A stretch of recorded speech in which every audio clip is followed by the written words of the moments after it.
जय हिंद, वंदे मातरम। विद्यार्थियों, आप सभी का मेरा नमस्कार। तो विद्यार्थियों, आज मैं क्लास नाइन्थ के विषय हिंदी को लेकर आया हूं और विषय हिंदी के जिसे हम लोग गोधूली भाग 1 के नाम से जानते हैं।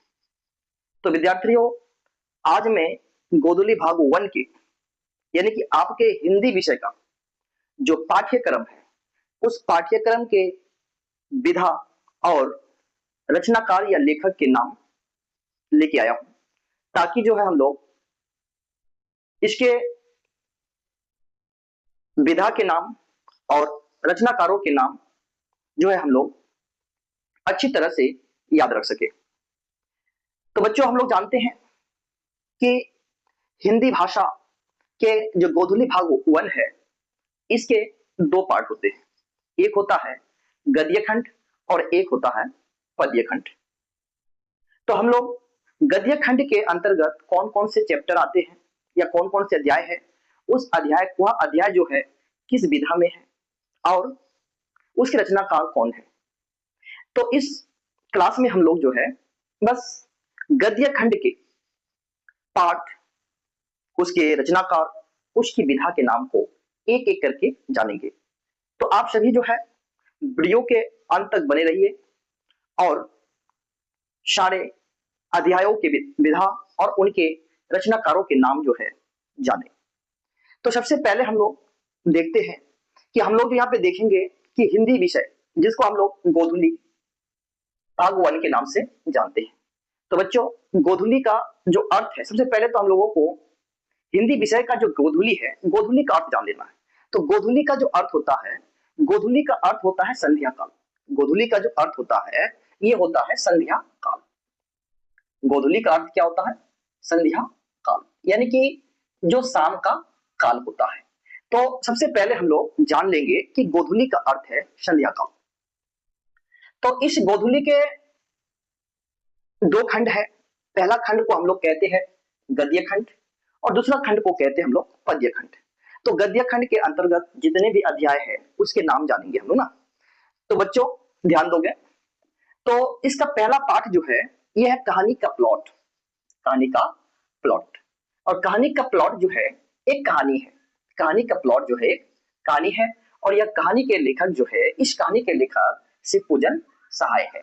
यानी कि कहानी का प्लॉट एक कहानी है जिसके लेखक शिवपूजन सहाय है।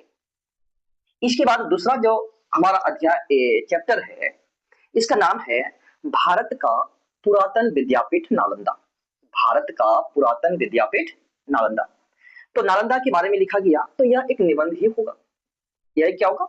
निबंध। तो भारत का पुरातन विद्यापीठ नालंदा जो है एक निबंध है और इसके जो रचनाकार यानी लेखक है वह है राजेंद्र प्रसाद। तो राजेंद्र प्रसाद को हम लोग जानते हैं, जिसका जन्म बिहार में होता है और जो भारत का प्रथम राष्ट्रपति है। भारत का प्रथम राष्ट्रपति डॉक्टर राजेंद्र प्रसाद है और यह संविधान सभा का जो है अस्थायी अध्यक्ष भी है। यह संविधान सभा का अस्थायी अध्यक्ष भी है। इसके बाद हम लोग बच्चों चलते हैं नंबर 3 पे। जो 3rd नंबर है यह है ग्राम गीत का मर्म। ग्राम गीत का मर्म। तो ग्राम गीत का मर्म यह भी एक निबंध है। यह भी क्या है? निबंध है।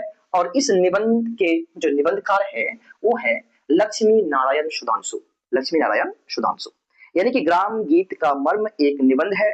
इस निबंध का जो लेखक है वह है लक्ष्मी नारायण सुधांशु। इसके बाद नंबर 4 में हम लोग चलते हैं। नंबर 4 वाला जो चैप्टर है यह है लाल पान की बेगम। लाल पान की बेगम। तो लाल पान की बेगम एक कहानी है जो फणीश्वर नाथ रेणु द्वारा लिखा गया है। यानी कि लाल पान की बेगम एक कहानी है और इस कहानीकार के जो लेखक है वो है फणीश्वर नाथ रेणु। वो है फणीश्वर नाथ रेणु। इसके बाद हम लोगों का एक 5वां अध्याय है जिसका नाम है भारतीय चित्रपीठ या भारतीय चित्रपट मूक से शबाब फिल्मों तक। तो यह एक निबंध है और इस निबंध के निबंधकार हो गया अमृतलाल नागर। इस निबंध के निबंधकार हो गया अमृतलाल नागर। इसके बाद हम लोग अगला अध्याय चलते हैं अष्टावर्क। तो अष्टावर्क जो है एक रेखा चित्र है जो विष्णु प्रभाकर के द्वारा लिखा गया है। अष्टावर्क एक रेखा चित्र है और इसके जो लेखक है वह विष्णु प्रभाकर है। इसके बाद नंबर 7 में हम लोग चलते हैं। नंबर 7वां चैप्टर है कि टॉल्स्टॉय में घर में, या टॉल्स्टॉय के घर में, टॉल्स्टॉय के घर में यह जो है एक रिपोर्टाज है जो राम कुमार के द्वारा लिखा गया है। जो किसके द्वारा लिखा गया? राम कुमार के द्वारा लिखा गया। इसके बाद हम लोग आगे चलते हैं कि पधारो, आगे हम लोगों का जो है 8वां चैप्टर है पधारो महारे देश, पधारो महारे देश। तो यह एक फीचर है, ये क्या है? फीचर है जो अनुपम मिश्र द्वारा लिखा गया है। यानी कि पधारो महारे देश, ये जो फीचर है इसको लिखा किसने? इसको लिखा है अनुपम मिश्र ने। इसके बाद हम लोगों का अगला अध्याय है रेल यात्रा। तो रेल यात्रा जो है यह एक व्यंग है, यह क्या है? व्यंग है जो शरद जोशी के द्वारा जो है लिखा गया है, जो शरद जोशी के द्वारा लिखा गया है। इसके बाद हम लोगों का 10वां नंबर है निबंध। चैप्टर का ही नाम क्या है? निबंध है। तो निबंध तो खुद एक क्या है? निबंध ही है। और इस निबंध को लिखा किसने? जगदीश नारायण चौबे ने लिखा है, जगदीश नारायण चौबे ने। इसके बाद सूखी नदी का पुल, सूखी नदी का पुल एक कहानी है जिसको लिखा है रामधारी सिंह दिनकर। यानी कि सूखी नदी का पुल कहानी के जो रचनाकार है तो वो है रामधारी सिंह दिनकर। तो रामधारी सिंह दिनकर का भी जन्म जो है बिहार में होता है और जिसे हम लोग द्वितीय राष्ट्रकवि के नाम से जानते हैं। तो रामधारी सिंह दिनकर जो है वो द्वितीय राष्ट्रकवि माने जाते हैं। इसके बाद हम लोग 12वां नंबर देखेंगे कि शिक्षा में हेरफेर, शिक्षा में हेरफेर। तो शिक्षा में हेरफेर यह जो है एक शिक्षा शास्त्र है। ये क्या है? शिक्षा शास्त्र है जो रविंद्रनाथ ठाकुर द्वारा लिखा गया है, जो रविंद्रनाथ ठाकुर द्वारा लिखा गया है। तो हम लोग फिर से जो है इसको एक बार और पढ़ लेते हैं। जैसे कहानी का प्लॉट एक कहानी है जिसके लेखक है शिवपूजन सहाय। दूसरा है भारत का पुरातन विद्यापीठ नालंदा, यह एक निबंध है और इस निबंध के जो निबंधकार है वो राजेंद्र प्रसाद है। ग्राम गीत का मर्म निबंध है और इसके लेखक लक्ष्मी नारायण सुधांशु है।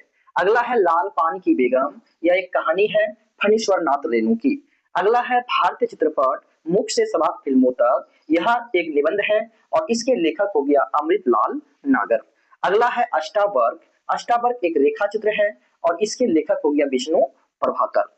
7वां नंबर है टॉल्स्टॉय के घर में, यह एक रिपोर्टाज है राम कुमार का, यह एक रिपोर्टाज है जिसके लेखक है राम कुमार। अगला जो है पधारो महारे देश, यह एक फीचर है जो अनुपम मिश्र द्वारा लिखा गया है।